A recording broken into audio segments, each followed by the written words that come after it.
जालन्यातील national नगरमधील अवैध कत्तलखान्यावर पोलिसांचा छापा. 11 गोवंशांचे मांस जप्त, 13 जिवंत जनावरांची सुटका. पोलीस अधीक्षक तेगबीर सिंह संधू यांच्या मार्गदर्शनाखाली धडाकेबाज कारवाई.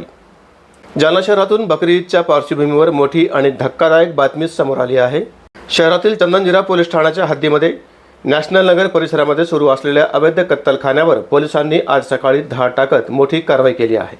पोलिसांना गुप्त माहिती मिळाली होती. नॅशनल नगर परिसरामध्ये सकाळपासून मोठ्या प्रमाणावर जनावरांची कत्तल सुरू असल्याची ही मोठी बातमी पोलिसांना अगोदरच मिळाली होती. या माहितीची गंभीर दखल घेत पोलीस अधीक्षक तेगबीर सिंह संधू यांच्या मार्गदर्शनाखाली चंदनजिरा पोलीस ठाण्याचे पोलीस निरीक्षक बाळासाहेब पवार आणि त्यांच्या पथकाने घटनास्थळी छापा टाकला. या कारवाई दरम्यान पोलिसांना मोठ्या प्रमाणात गोवंशांचे मांस आढळून आले. पोलिसांनी सुमारे 7 लाख रुपये किमतीचे मांस जप्त केले आहे. तसेच कत्तलीसाठी बांधून ठेवण्यात आलेल्या 13 जिवंत गोवंशांची सुटका करण्यात आली असून त्यांची अंदाजी किंमत 4.5 लाख रुपये असल्याचे सांगण्यात आले आहे.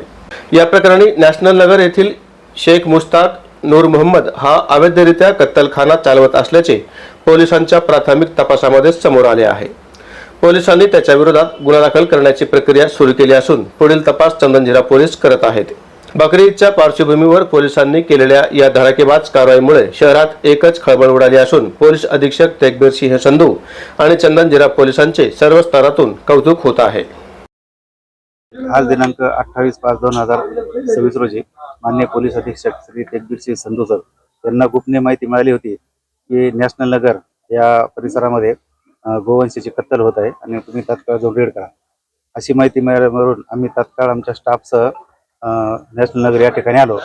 त्यात एक शेड आहे, शेख मुस्ताक नूर मोहम्मद राहणार नॅशनल नगर यांचं ते शेड आहे. त्या शेडमध्ये 11 जनावरांच्या गोवंशाच्या कत्तली मिळाल्या. त्यात मुंडके आणि मांस आहे आणि एकूण त्याची किंमत आहे 7 लाख रुपये. तसेच एकूण 13 जिवंत गोवंश आहेत, त्यांना आम्ही ताब्यात घेतलेलं आहे.